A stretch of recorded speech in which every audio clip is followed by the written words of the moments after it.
এই পর্যায়ে দেশের বিভিন্ন স্থানের সভা সমাবেশ, মানববন্ধন সহ নানা ঘটনার আরও খবর জানাচ্ছেন সহকর্মী নাদিরা সুলতানা।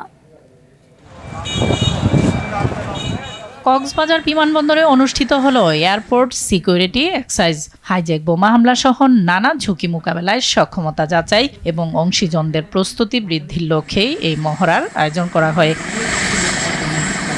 টাঙ্গাইল পুলিশ ট্রেনিং সেন্টারের ২৩তম ব্যাচের বিভাগীয় ক্যাডেট এসআইদের প্রশিক্ষণ সমাপনী কুচকাওয়াজ অনুষ্ঠিত হয়েছে। পুলিশ ট্রেনিং সেন্টারের কমান্ড্যান্ট মোহাম্মদ আশফাকুল আলম প্রশিক্ষণার্থীদের সততা, নিষ্ঠা এবং সর্বোচ্চ পেশাদারিত্বের সাথে অর্পিত দায়িত্ব পালনের আহ্বান জানান।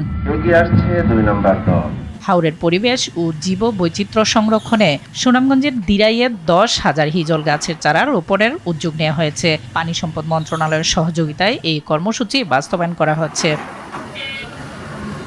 শরীয়তপুরের নড়িয়া উপজেলার শীতার্ত ও দুস্থ মানুষের মাঝে কম্বল বিতরণ করা হয়েছে। উপজেলা প্রেস ক্লাবের উদ্যোগে শীত মৌসুমে মানবিক সহায়তার অংশ হিসেবে এই কম্বল বিতরণ করা হয়। বরিশালে বিভাগীয় আন্তঃপ্রতিষ্ঠান বার্ষিক ক্রীড়া প্রতিযোগিতা অনুষ্ঠিত হয়েছে।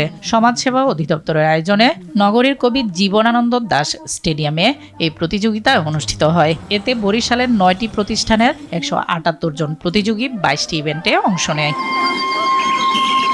মাদারীপুরের শিবচরে উৎসবমুখর পরিবেশে ২ দিনব্যাপী শীতকালীন জাতীয় ক্রীড়া প্রতিযোগিতার উদ্বোধন করা হয়েছে। ঐতিহাসিক হাতিরবাগান মাঠে প্রতিযোগিতায় স্থানীয় ৪৪টি স্কুল, ১৭টি মাদ্রাসা ও ২টি কলেজের শিক্ষার্থীরা অংশগ্রহণ করে।